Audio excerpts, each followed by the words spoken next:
Culture is the soul of a nation. The spiritual factors, or culture, are as important to mankind as the physical factors, such as the races of the people and the land itself.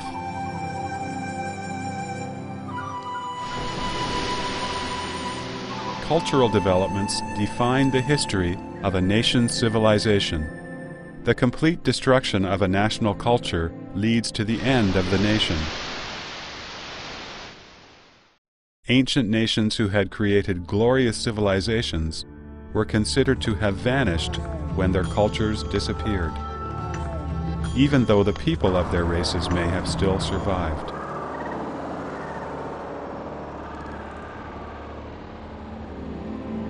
When the French anthropologist Champollion painstakingly studied the Rosetta Stone from ancient Egypt, when archaeologists discovered the mud and clay writing tablets of ancient Babylonia, when people could only imagine the Halabi culture of ancient India from historical remains, when scientists were wondering about the scientific achievements that may have surpassed the ancients and amazed contemporaries in the Muse Museum, which was burnt down by Caesar's expeditionary forces, when scholars were studying the culture of the lost city of Atlantis, which Plato described in his dialogues but is now buried at the bottom of the ocean, our thoughts turned to China.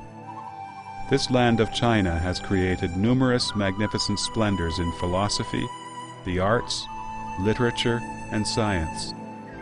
It is the only country in the world whose ancient civilization has been passed down continuously for over 5,000 years.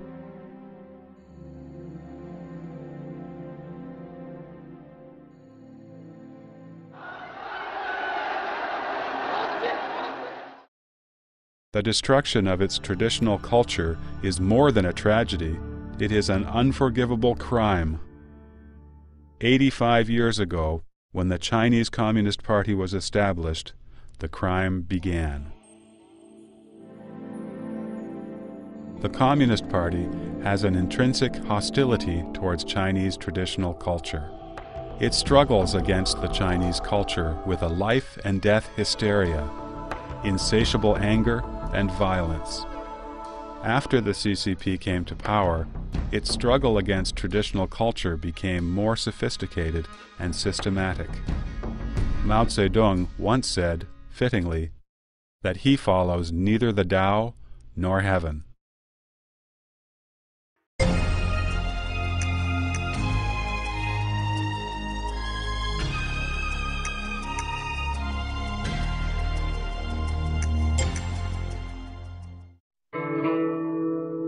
The Chinese culture, traditionally believed to be passed down by God, can be retold with the myths and legends of Chinese history.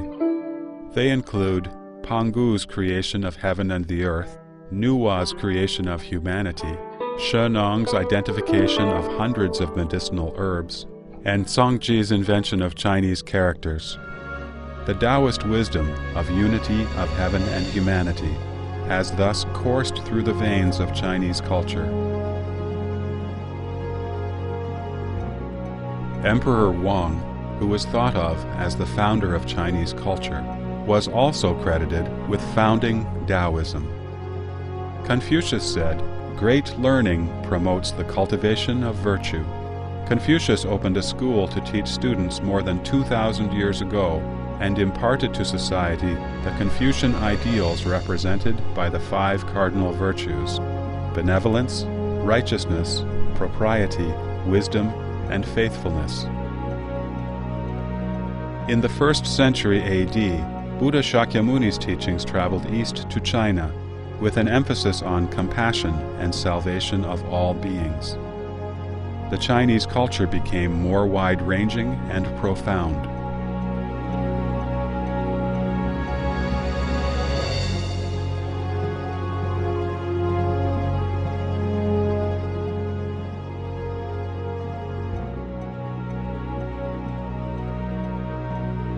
Buddhism and Taoism established Chinese people's macroscopic understanding of the universe, life, and the human body. They are the part of Chinese culture that focused on leaving the mundane world. The influence of Buddhism and Taoism can be found to penetrate all aspects of people's lives. Chinese medicine, Qigong, Feng Shui, and divination are all rooted in Taoism.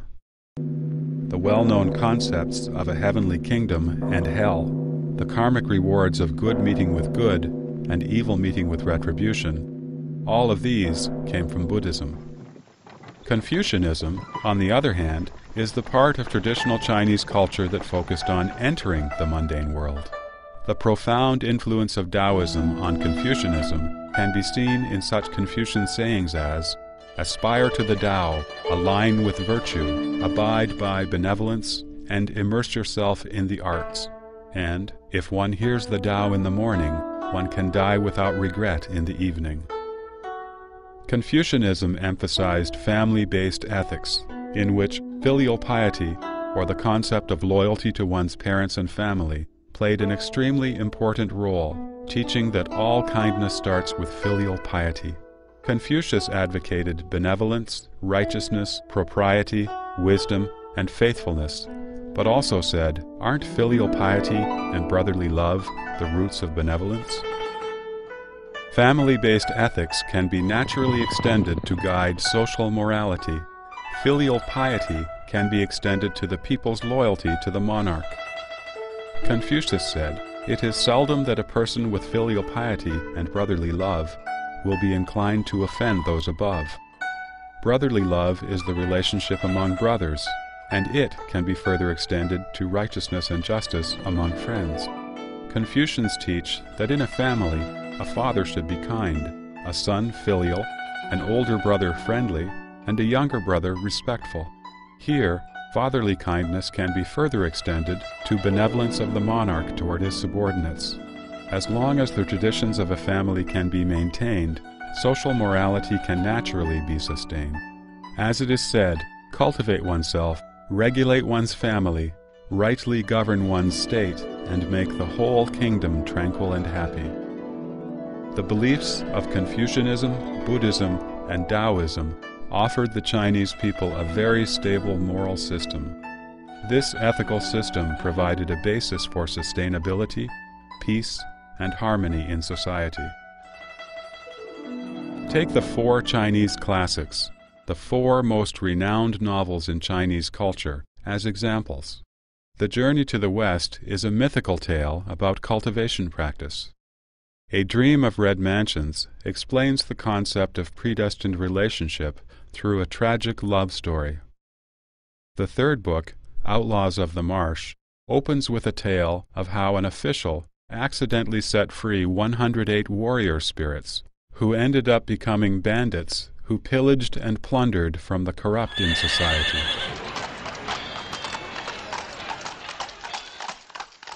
The 4th book, 3 Kingdoms, begins with a heavenly warning of a disaster and ends with the inescapable conclusion that everything is God's will.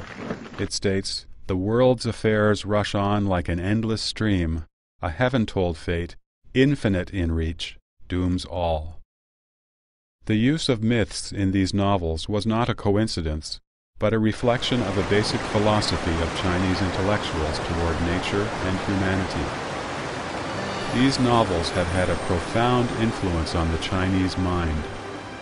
When speaking of righteousness, people think of Guan Yu and of the 3 kingdoms, rather than the concept itself, how his righteousness to his friends transcended the clouds and reached heaven, how his unmovable loyalty to his superior and sworn brother, Liu Bei, gained him respect even from his enemies, how his bravery in battle prevailed in the most dire of situations, and in the end, as an ultimate result, he became a deity together with his son. When speaking of loyalty, Chinese people naturally think of Yue Fei, a Song dynasty general who served his country with unreserved integrity and loyalty. They also think of Zhuge Liang, Prime Minister of the Shu state during the 3 Kingdoms period, who gave his all until his heart stopped beating. Traditional Chinese culture's eulogy of loyalty and righteousness has been fully elaborated in these authors' colorful stories. Taoism emphasizes truthfulness.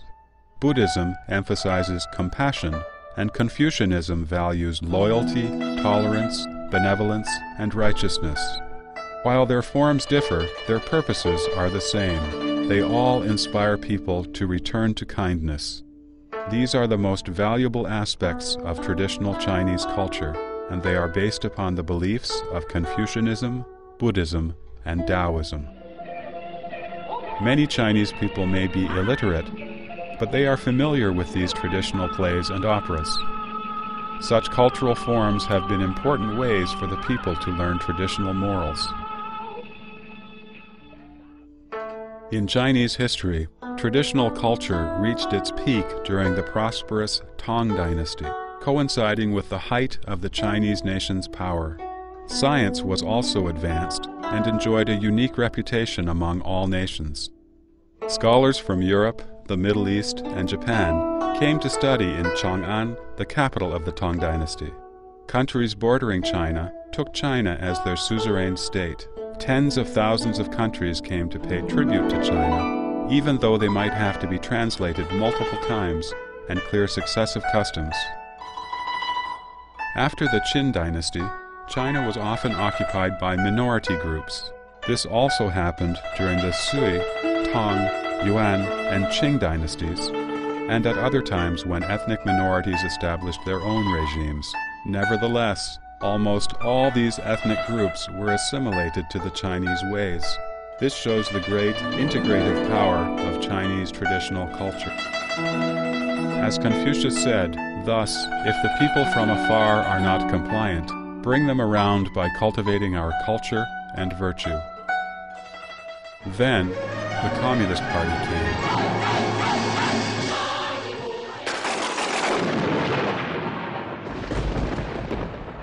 It wanted struggle and attempted to eradicate from people's mind both the Tao and heaven that shadowed above it.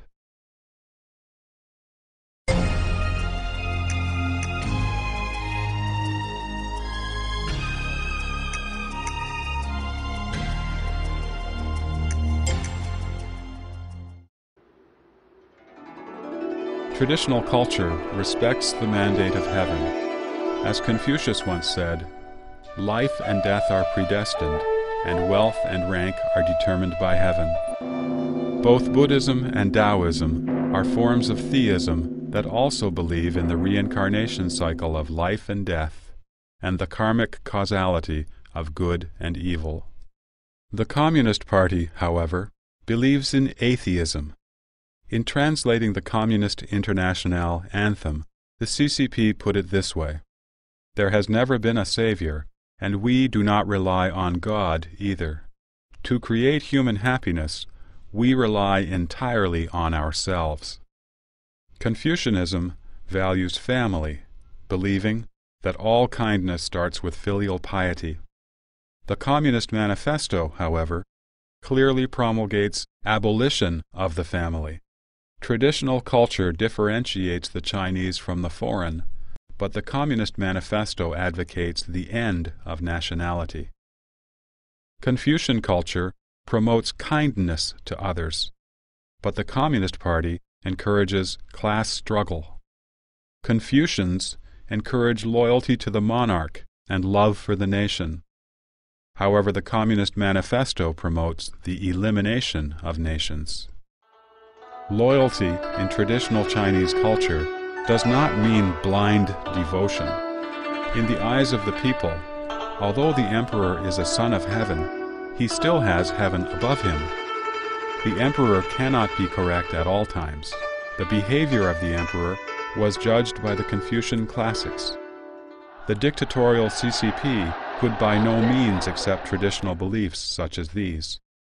The CCP wanted to canonize its own leaders, and so would not allow such long-held concepts as heaven, Tao, and God to govern from above.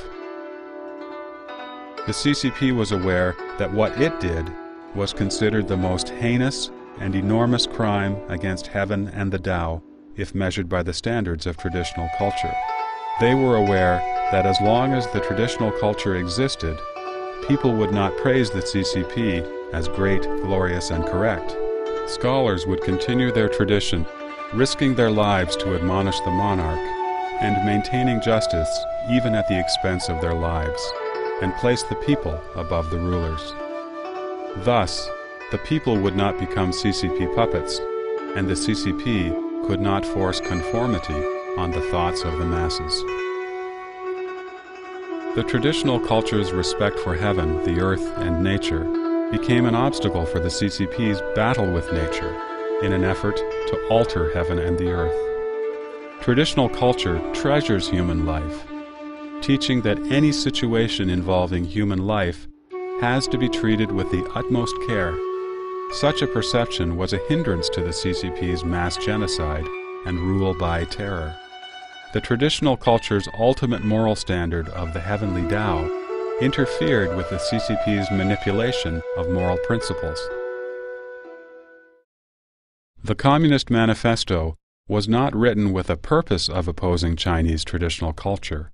However, all of its beliefs completely oppose Chinese traditional culture. Thus, it is intrinsic and fundamental for the CCP to oppose Chinese culture. There is no way to compromise such contradiction. It was therefore inevitable for the CCP to eradicate traditional culture, based upon its intrinsic nature of struggle.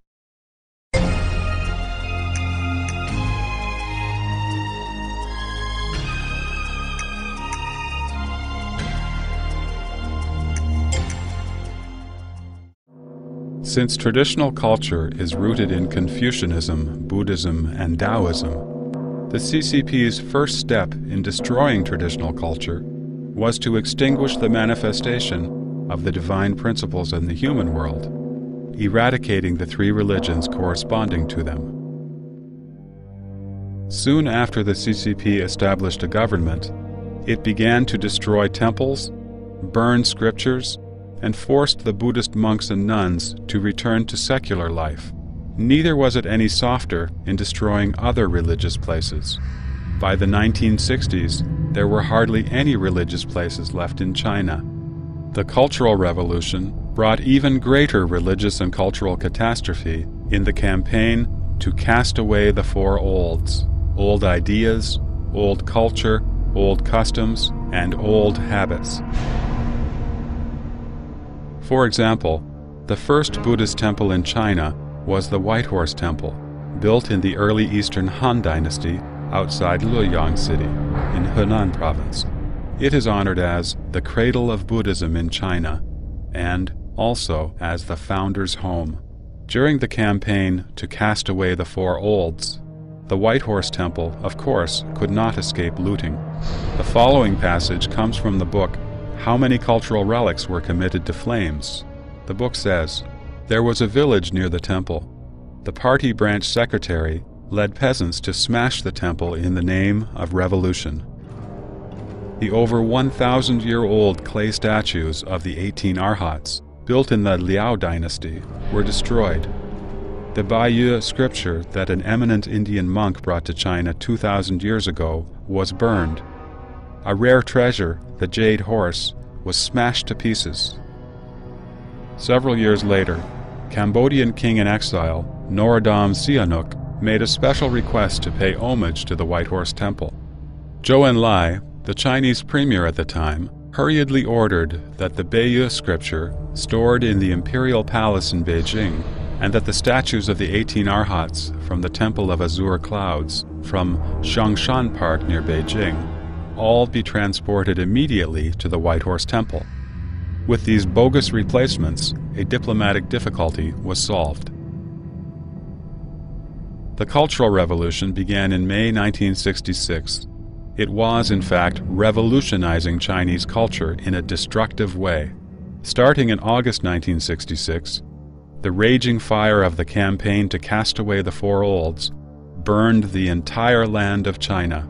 Regarded as objects of feudalism, capitalism, and revisionism, the Buddhist temples, Taoist temples, Buddha statues, historical and scenic sites, calligraphy, paintings, and antiques became the main targets for destruction by the Red Guards. Take the Buddha statues, for example. There are 1,000 colored, glazed Buddha statues in relief on the top of Longevity Hill at the Summer Palace in Beijing. After the campaign to cast away the four olds, they were all damaged. None of them has a complete set of the 5 sensory organs any longer. The capital of the country was like this, and so was the rest of the country. The Luoguan Temple, where Lao Tzu gave his lecture and left his famous Tao Te Ching 2,500 years ago, is situated in the Zhouzhi County of Shanxi Province. Centered on the platform where Lao Tzu lectured, within a radius of 3 miles, there are over 50 historical sites. The Luoguan Temple and the other historical sites have now been destroyed, and all the Taoist priests have been forced to leave. According to the Taoist canon, once one becomes a Taoist priest, one can never shave one's beard or have one's hair cut. However, Taoist priests are now forced to have haircuts, to take off their Taoist robes, and to become members of people's communes. Some of them married daughters of the local peasants and became their sons-in-law. At the sacred Taoist places in Laoshan Mountain in Shandong Province, the Temple of Supreme Peace, the Temple of the Highest Clarity, the Supreme Clarity Temple, the Doumu Temple, the Huayan Convent, the Ningzhen Temple, the Temple of Guan Yu, the statues of the divine sacrificial vessels, scrolls of Buddhist sutras, cultural relics, and temple tablets were all smashed and burned down.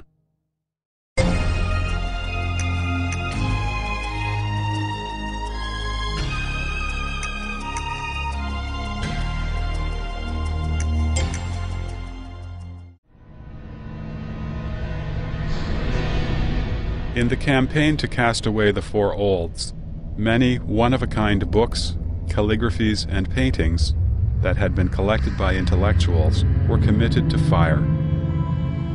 Zhang Bojun had a family collection of over 10,000 books. The Red Guard leaders used them to make a fire to warm themselves. What was left was sent to paper mills and shredded to paper pulp.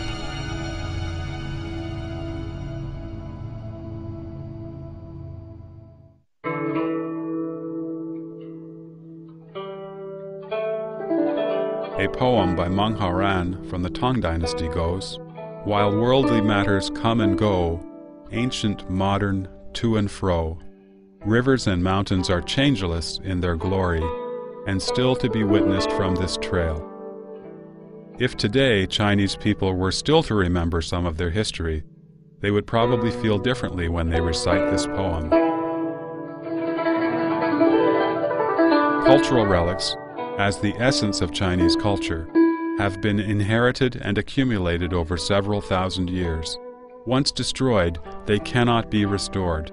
Experiences like that of Zhang Bojun are countless all over China. Rarely any relics and historic sites could escape such catastrophe. When we sighed over the old summer palace being burned down by the Anglo-French Allied force, when we sighed over the monumental work of the Yongle Encyclopedia being destroyed by invaders' flames of war, how could we have anticipated that the destruction caused by the CCP would be so much more widespread, so much more long-lasting, and so much more thorough than that caused by any invaders?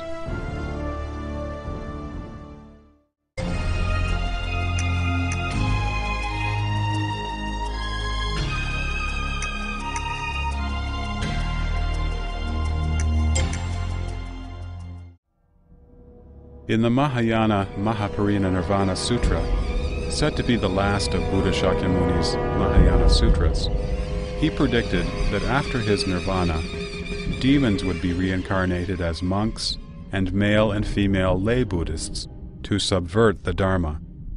Of course, we cannot verify what Buddha Shakyamuni was referring to exactly. However, the CCP's destruction of Buddhism indeed started with forming a united front with some Buddhists. They even sent some underground Communist Party members to infiltrate the religion directly, to subvert it from within. In a criticism meeting during the Cultural Revolution, Someone questioned Zhao Puchu, vice president of the Chinese Buddhist Association at the time. "You are a Communist Party member, so why do you believe in Buddhism?" Buddha Shakyamuni received righteous attainment through precept, concentration, wisdom. Before his nirvana, he instructed his disciples to admire the precepts, regard the precepts as your teacher. In the Buddhist scriptures, many kinds of retribution were described for breaking the precepts. In 1952, the CCP sent representatives to attend the inaugural meeting of the Chinese Buddhist Association. At the meeting, many Buddhists in the association proposed to abolish the Buddhist precepts. They claimed that these disciplines had caused the death of many young men and women. Some people even advocated people should be free to believe in any religion. There should also be freedom for the monks and nuns to get married, to drink alcohol, and to eat meat. Nobody should interfere with these. At that time, Master Xu Yun was at the meeting and saw that Buddhism was facing the danger of extinction in China. He stepped forward opposing the proposals and appealed for the preservation of the Buddhist precepts and dress. Master Xu Yun was then slandered and labeled as counter-revolutionary. He was detained in the abbot's room and denied food and drink. He was not allowed out of the room even to use the toilet. He was also ordered to hand over his gold, silver, and firearms. When Xu Yun answered that he had none, he was beaten so badly that his skull was fractured and bleeding, and his ribs broken. Xu Yun was 112 years old at the time. The military police pushed him from the bed to the ground. When they came back the next day and found Xu Yun still alive, they brutally beat him again. The so-called Chinese Buddhist Association was founded in 1952. The Chinese Taoist Association was founded in 1957. Both clearly declared in their founding statements that they would be under the leadership of the people's government. In reality, they would be under the leadership of the atheist CCP. Both associations indicated that their members would actively participate in daily work activities and implement government policies. They were transformed into completely secular organizations. Religions are a way for people to remove themselves from the secular world and cultivate themselves. They emphasize the other shore, the shore of perfect enlightenment, and the concept of heaven. The political monks and pastors, who had formed united fronts with the CCP, made up a series of lies and slogans such as "Human World Buddhism" and "Religion is the truth, and so is socialism." They claimed there is no contradiction between this shore and the other shore. They encouraged Buddhists and Taoists to pursue happiness, glory, splendor, wealth, and rank in this life, and changed the religious doctrines and their meanings. Buddhism forbids killing, yet the CCP killed people like flies during the suppression of counter-revolutionaries in the early 1950s. In response, the political monks cooked up the absurd justification that killing the counter-revolutionaries is even greater compassion. During the Korean War, which the CCP called the War to Resist U.S. Aggression and Aid Korea, monks were even sent directly to the front line to kill. 宗教界人士也参加捐献飞机大炮的运动。7月22日，中国基督教全国会议在北京召开，指出新中国4年来，基督教进行的自治、自养、自传的反帝爱国运动，以彻底 Take Christianity as another example. In 1950, party-loyal Wu Yaozong formed what was called the Three Self Church. It followed the principles of self-administration, self-support, and self-propagation. He claimed that they would break away from imperialism and join the war to resist U.S. aggression and aid Korea. A good friend of his was imprisoned for over 20 years for refusing to join his Three Self Church and suffered all kinds of torture and humiliation. When he asked Wu Yaozong, "How do you regard the miracles Jesus performed?" Wu answered, "I have thrown them all out." Not acknowledging Jesus' miracles equates to not acknowledging Jesus' heaven. How can one be counted as a Christian when one does not even recognize the heaven Jesus ascended to? However, Wu Yaozong became the founder of China's official version of Christianity and a member of the Political Consultative Conference Standing Committee. When he stepped into the Great Hall of the People, he must have completely forgotten Jesus' words from the book of Matthew, "Thou shalt love thy Lord thy God with all thy heart, and with all thy soul, and with all thy mind. This is the first and greatest commandment."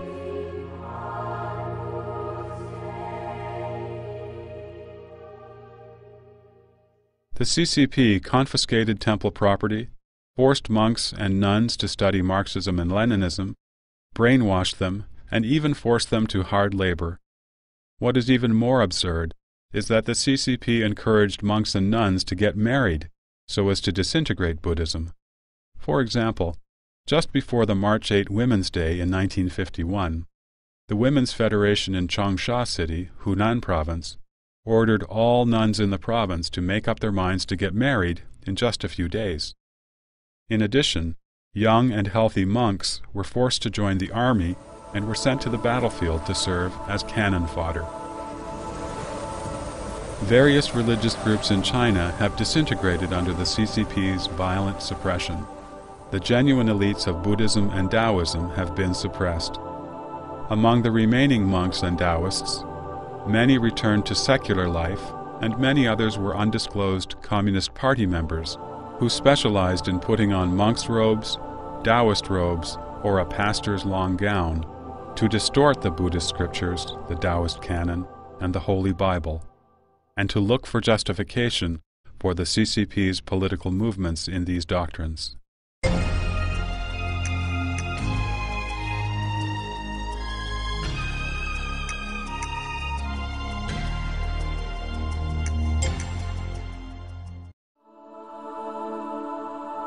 The last step in destructing a belief and culture is to insult it so that people despise it from then on, preventing it from ever being restored. The CCP considered the traditions of the Hui Muslim group to be one of the four olds: old thought, culture, tradition, and habit. Therefore, it forced the Hui people to eat pork. Muslim peasants and mosques were required to raise pigs, and each household had to furnish 2 pigs to the country every year. The Red Guards even forced the second highest living Tibetan Buddha, the Panchen Lama, to eat human excrement. They ordered 3 monks from the Temple of Bliss, located in Harbin City, Heilongjiang Province, which is the biggest Buddhist temple built in modern times, to hold a poster board that said, "The hell with sutras, they are full of shit." In 1971, the CCP started a frantic movement to criticize Confucius. An author, who wrote under the pen name Liang Xiao, published an article in The Red Flag, the CCP's foremost magazine, entitled, "Who is Confucius?" The article described Confucius as a madman who wanted to turn history backward and a deceptive and shrewd demagogue. A series of cartoons and songs followed, demonizing Confucius. In this way, the dignity and sacredness of religion and culture were annihilated.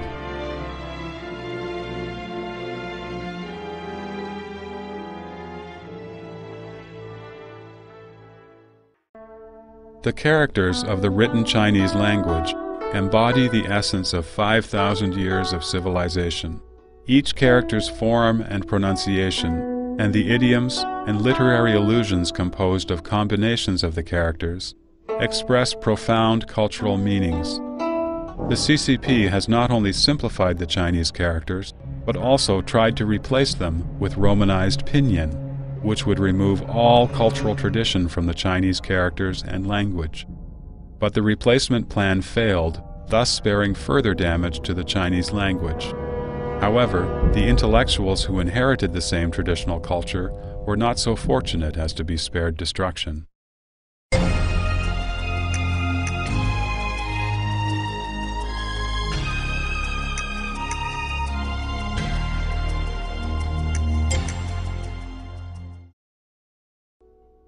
Before the CCP gained power in 1949, China had about 2 million intellectuals. Although some had studied in Western countries, they still inherited some Confucian ideas. The CCP certainly could not relax its control of them because, as members of the traditional scholar aristocracy class, their ways of thinking played important roles in shaping the thoughts of ordinary people. In September 1951, the CCP initiated a broad thought reform movement, starting in Beijing University among the intellectuals.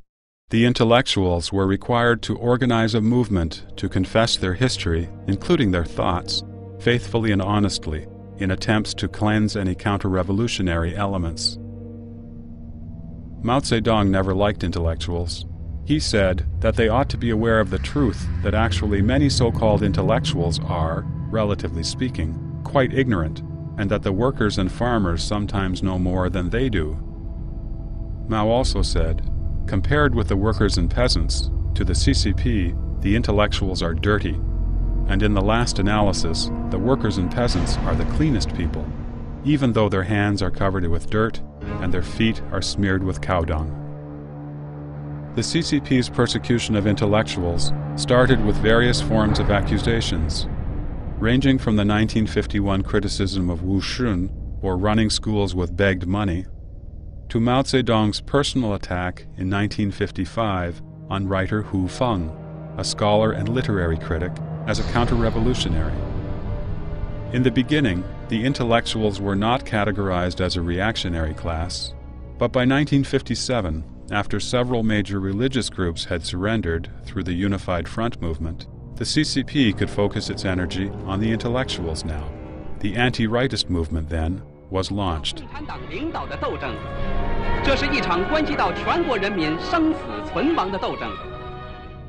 At the end of February 1957, claiming to let 100 flowers bloom and 100 schools of thought contend, the CCP called on intellectuals to voice their suggestions and criticisms of the party, promising no retaliation. These intellectuals had been dissatisfied with the CCP for a long time for its ruling in every field, even though it was a layman in those fields, and its killing of innocent people during the movement to suppress counter-revolutionaries in 1950 to 1953, and the movement to eliminate counter-revolutionaries in 1955 to 1957. They thought that the CCP had finally become open-minded, so they began to speak their true feelings, and their criticism grew more and more intense. Many years later, there are still many people who believe that Mao Zedong only started to attack the intellectuals after becoming impatient with their overly harsh criticisms. The truth, however, turned out to be different. On May 15, 1957, Mao Zedong wrote an article entitled, "Things Are Beginning to Change," and circulated it among senior CCP officials. The article said, "In recent days, the rightists have shown themselves to be most determined and most rabid. The rightists, who are anti-communist, are making a desperate attempt to stir up a typhoon above Force 7 in China, and are so bent on destroying the Communist Party." After that, the officials who had been indifferent to the Let 100 Flowers Bloom and 100 Schools of Thought Contend campaign suddenly became enthusiastic and earnest. In her memoir, The Past Doesn't Disappear Like Smoke, Zhang Bozhen's daughter recounted the following. Li Weihan, minister of the United Front Work Department, called Zhang Bozhen in person to invite him to a so-called rectification meeting to offer his opinion about the CCP. Zhang was arranged to sit on a front row sofa. Not knowing this to be a trap, Zhang articulated his criticisms of the CCP. During the whole course, Li Weihan appeared relaxed. Zhang probably thought Li agreed with what he said. What he didn't know was that Li was pleased because he saw his prey falling into the trap. After the meeting, Zhang was classified as the #1 rightist in China. We can cite a string of dates that marked proposals or speeches delivered by intellectuals offering criticism and suggestions. Zhang Bozhen's Political Design Institute on May 21st, Long Yun's Absurd Anti-Soviet Views on May 22nd, Luo Longji's Redressing Committee on May 22nd, Lin Xiling's speech on criticizing the CCP's feudalistic socialism at Beijing University on May 30th, Wu Zhuguang's "The party should stop leading the arts" on May 31st, and Chu Anping's "The party dominates the world" on June 1st. All these proposals and speeches had been invited and were offered after Mao Zedong had already sharpened his butcher's knife. All of these intellectuals, predictably, were later labeled rightists.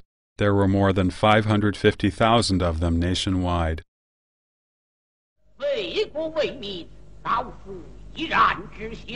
Chinese tradition has it that scholars can be killed but cannot be humiliated.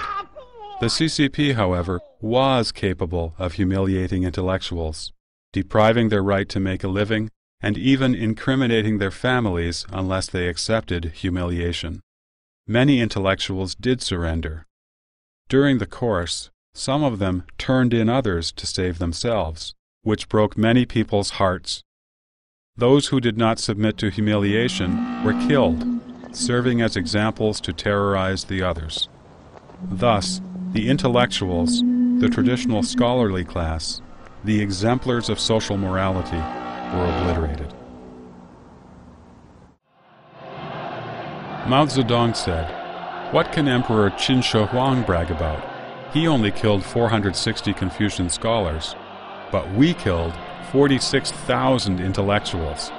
In our suppression of counter-revolutionaries, didn't we kill some counter-revolutionary intellectuals as well?" I argued with the pro-democratic people, who accused us of acting like Emperor Qin Shi Huang. I said they were wrong. We surpassed him by 100 times. Indeed, Mao did more than kill the intellectuals. Even worse, he destroyed their minds and hearts.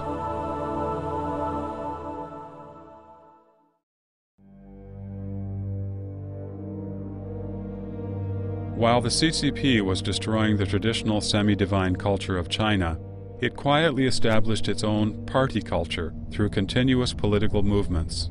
As one of the CCP's classic documents, Mao's speech at the Yan'an Forum on Literature and the Arts named cultural endeavors and the military as the two battlefronts.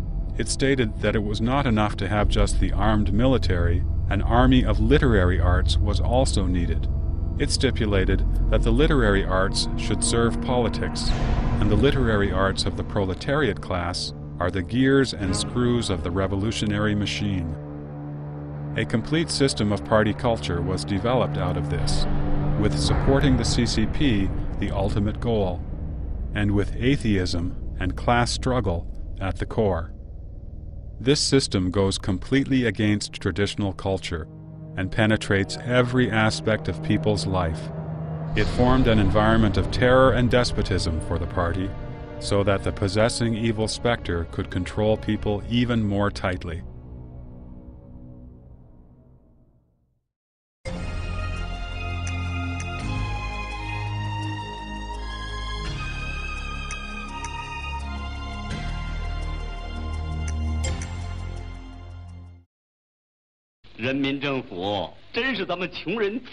One of the important roles of the party culture is to eulogize the CCP dictatorship and its values of atheism and class struggle. People who experienced the Cultural Revolution might still remember vividly the model play of modern operas, the songs with Mao's words and lyrics, and the loyalty dance. Many still recall the words from the dialogues from the propaganda films Tunnel Warfare, War of the Mines, and Taking Tiger Mountain by Strategy. Such literary works of party culture have had a profound influence on the Chinese people. When speaking of exploitation, people naturally think of Zhou Bapi, a figure from a novel, who faked the crow of a rooster to wake up his hired hands to work at midnight. When speaking of the term local bully, people naturally think of Hu Hansan, a fake figure who was portrayed as a merciless bully. Mother of Wang Shiren has become synonymous with cruelty. Old society is a synonym for misery, and only the new society, which implies the one under the rule of the CCP, could enjoy a so-called bright day. In fact, the CCP has gradually brainwashed people through literature, plays, and film, comparing the sweet life under the CCP rule to the miserable life in the past. It fills their minds with messages such as how brilliant and great the party is, how arduously and valiantly the party has struggled against the enemy, how utterly devoted to the party its soldiers are, how willing they are to sacrifice themselves for the party, and how stupid and vicious its enemies are. Day after day, the CCP propaganda machine injects the beliefs needed by the Communist Party into every Chinese citizen. Today, if one went back to watch the epic poem of musical dance, The East is Red, one would realize that the entire theme and style of the show is about killing, killing, and more killing.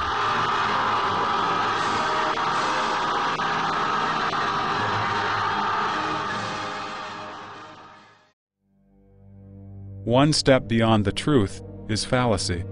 The CCP party culture also abuses traditional morality to a certain extent. For instance, traditional culture values faith, and so does the Communist Party. However, what the party promotes is faithfulness and honesty to the party. Traditional culture emphasizes filial piety. The CCP may put people in jail if they do not provide for their parents. However, it is not because they violated the traditional responsibilities of filial piety, but because the parents would otherwise become a burden to the government and party. When it fits the party's needs, children are required to draw clear boundaries separating themselves from their parents. Traditional culture stresses loyalty and follows the precept that people are of supreme importance, the nation comes next, and last comes the ruler.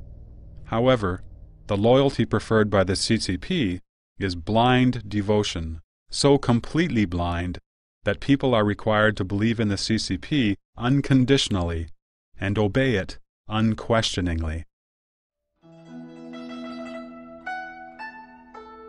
In traditional culture, music is taken as a way to constrain human desires. In the Book of Music, Volume 24 of the Records of the Historian, Sima Qian said, "The nature of man is peaceful. The sensation of external matters affects one's emotions and stirs up the sentiment of love or hate based upon one's character and wisdom. If these sentiments are not constrained, one will be seduced by endless external temptations and assimilated by one's internal sentiments to commit many bad deeds." Thus, said Sima Qian, the emperors of the past used rituals and music to constrain people. The songs should be cheerful but not obscene, sad but not overly distressing. They should express feelings and desires, yet have control over these sentiments.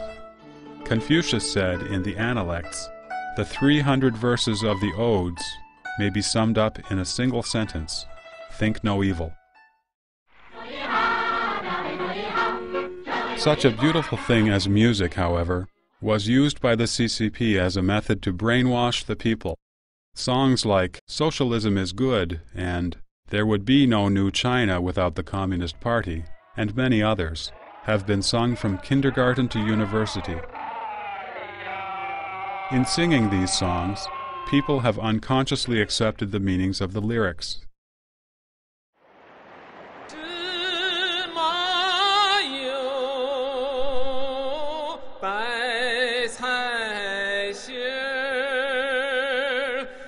Further, the CCP stole the tunes of the most melodious folk songs and replaced them with lyrics that praise the party. This has served both to destroy traditional culture and to promote the party.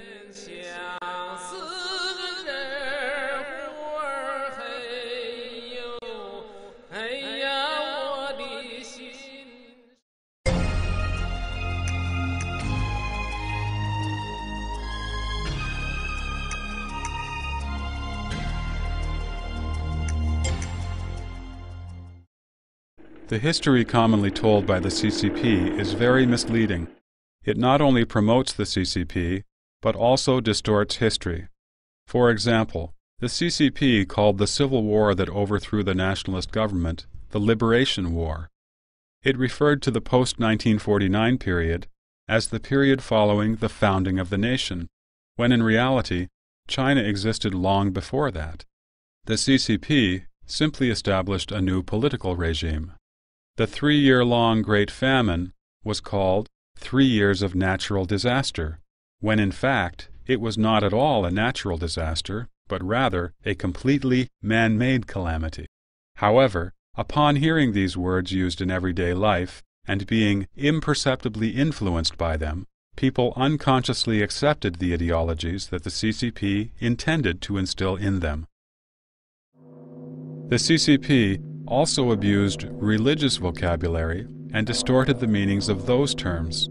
For instance, enlightenment in religion refers to a cultivator's enlightenment to the true meaning of life and to return to his true self.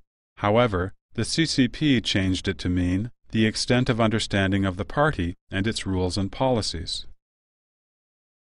At the same time, the CCP has created its own system of speech and discourse. Party conferences have always begun successfully and ended satisfactorily. Meetings with foreign officials are always conducted in a so-called cordial and friendly atmosphere. Party resolutions are always firmly supported and thereafter are followed and implemented by the people. The use of the abusive language in mass criticism, flattering words to sing the praises of the party, and the banal official formalities such as those contained in the party's 8-part essay lead people to speak unconsciously with thinking patterns that promote the concept of class struggle and extol the party.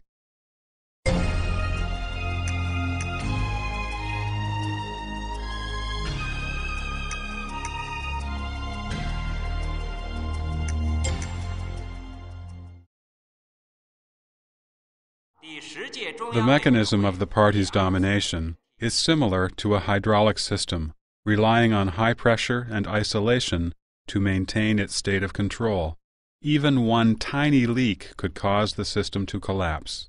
So, despotism and dictatorship are the nature of the party culture, serving its goal of political and class struggle, and subtly influencing people's internal psyche and external behavior. 下面给您预告一下本台今天第3次播音时间所要播出的节目内容。18点20分。 Since people have no freedom of thought, speech, association, or belief, and are forced to be consistent with the party's central committee, the culture of the Communist Party is that of a monopoly.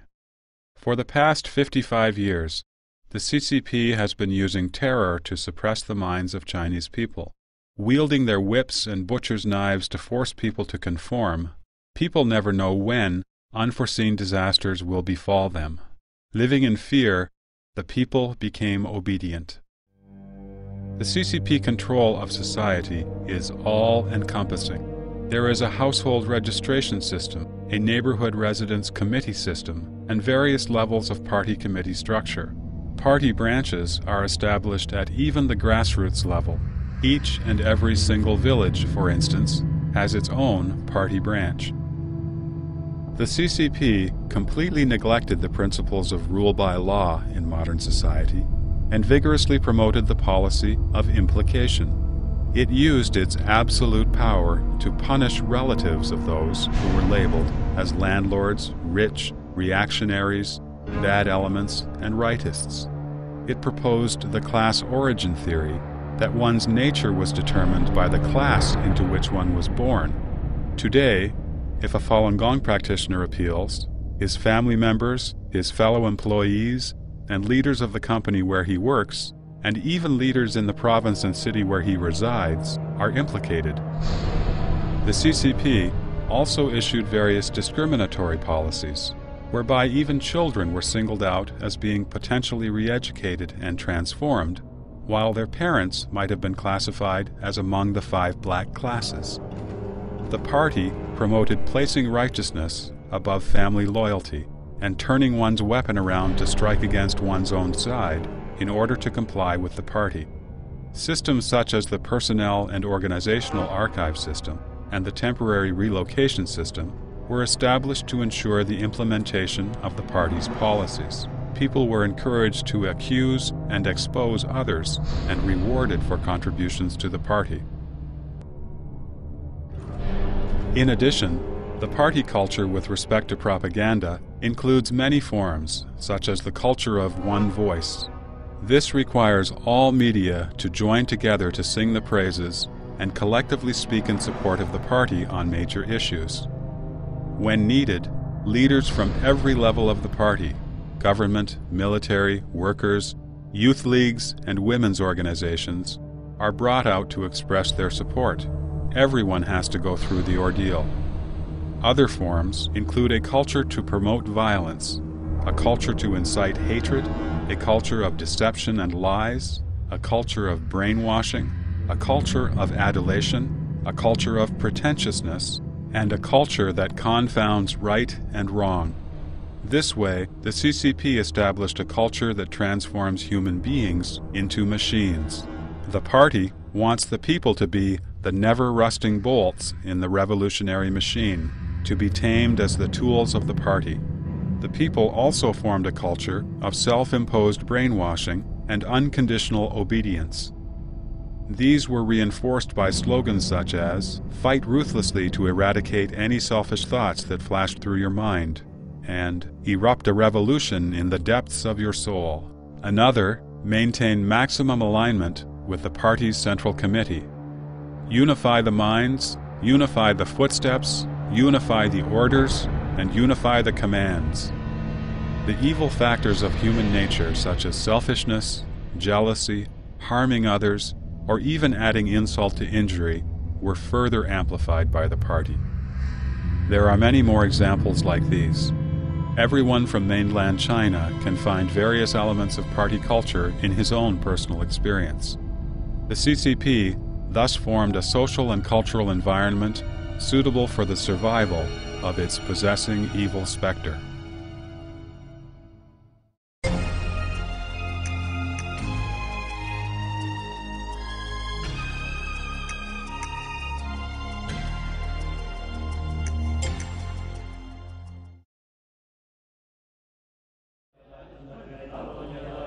After the CCP adopted the policy of economic reform and opening up, it renovated many churches as well as Buddhist and Taoist temples.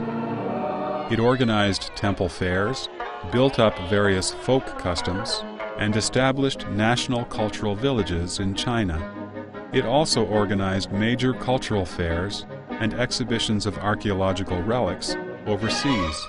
Many kinds of local opera, folk arts and crafts, as well as Chinese paintings, calligraphy, and cuisine, seemed to be extensively promoted and developed. They appeared to be glorious and vied with each other for glamour. However, this was actually the last effort of the CCP to utilize and destroy the remaining traditional culture. The party culture merely changed its appearance, but not its essence.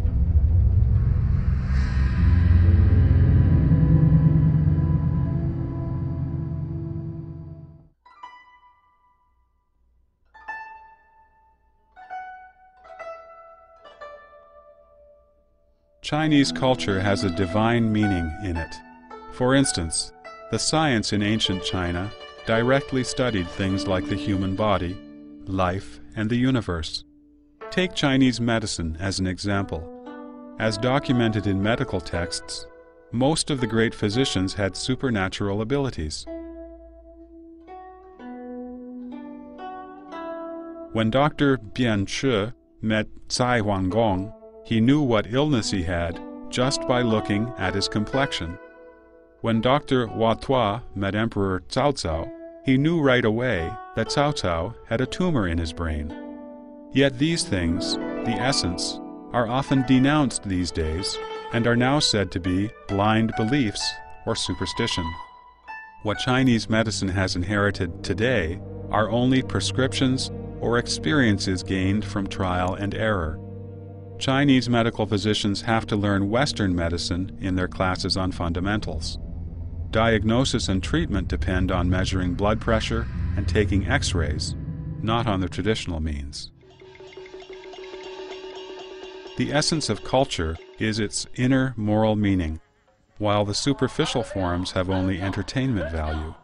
However, the CCP exaggerates the superficial elements of culture, which entertain, to cover up its purpose of destroying morality.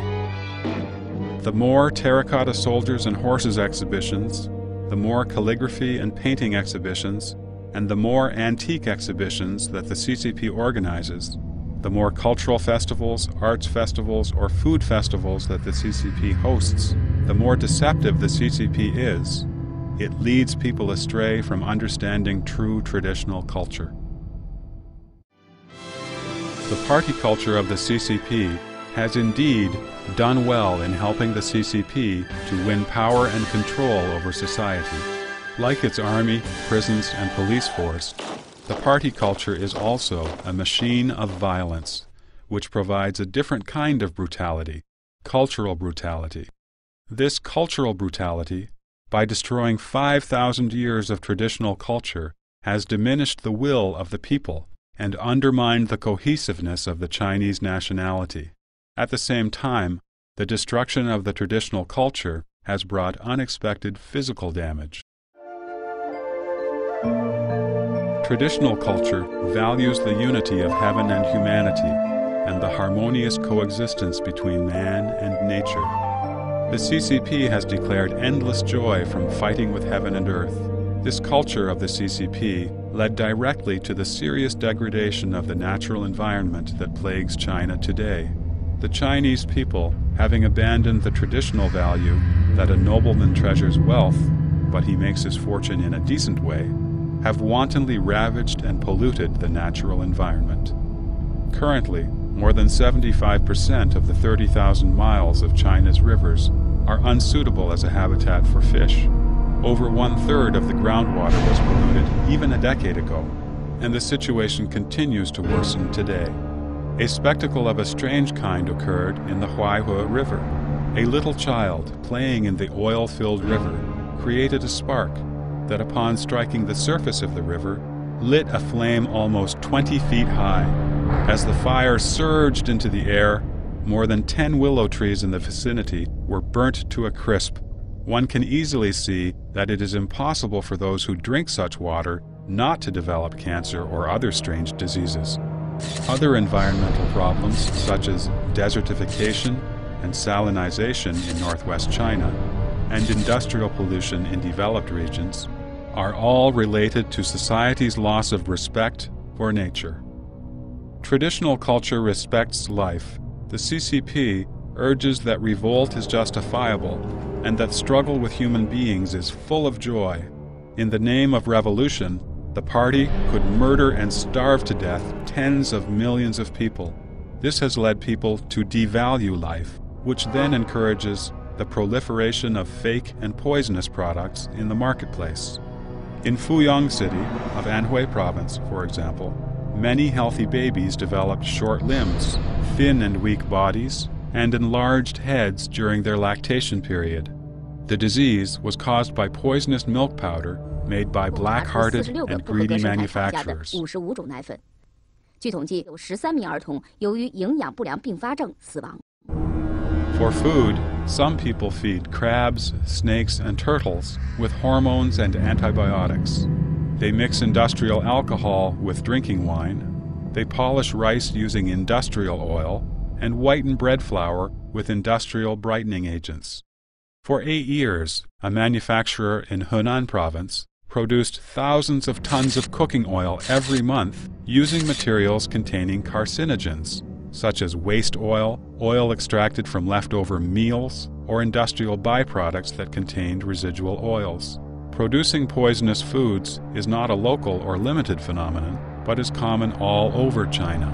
This has everything to do with the single-minded pursuit of material gain that comes in the wake of the destruction of culture and the consequent degeneration of human morality.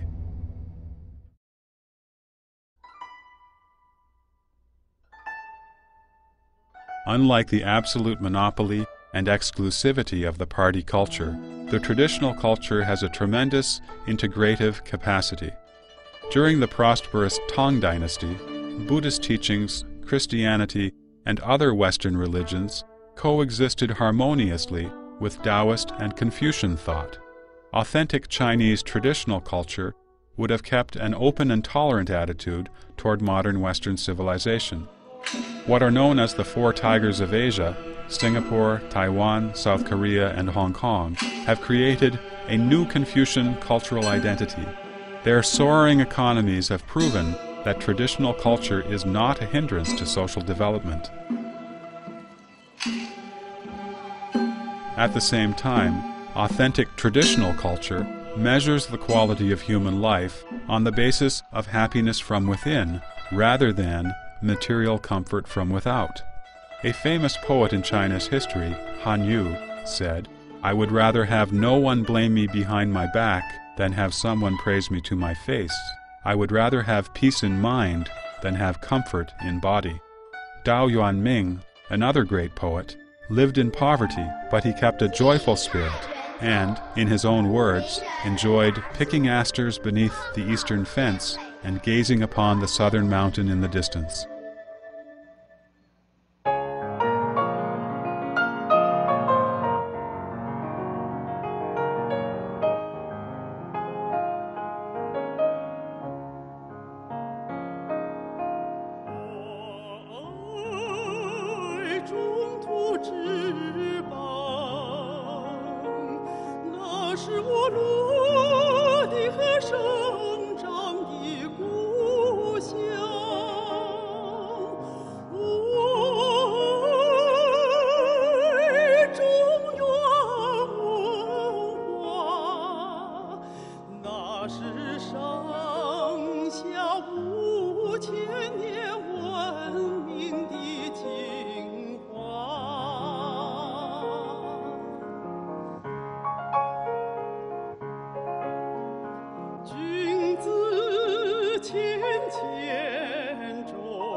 Culture offers no answers for questions such as how to expand industrial production or what social systems to adopt. Rather, it plays an important role in providing moral guidance and restraint. The true restoration of traditional culture will require the recovery of humility toward heaven and toward the earth and nature, of respect for life and awe before God. It will allow humanity to live harmoniously with heaven and earth, and to enjoy a heaven-given old age.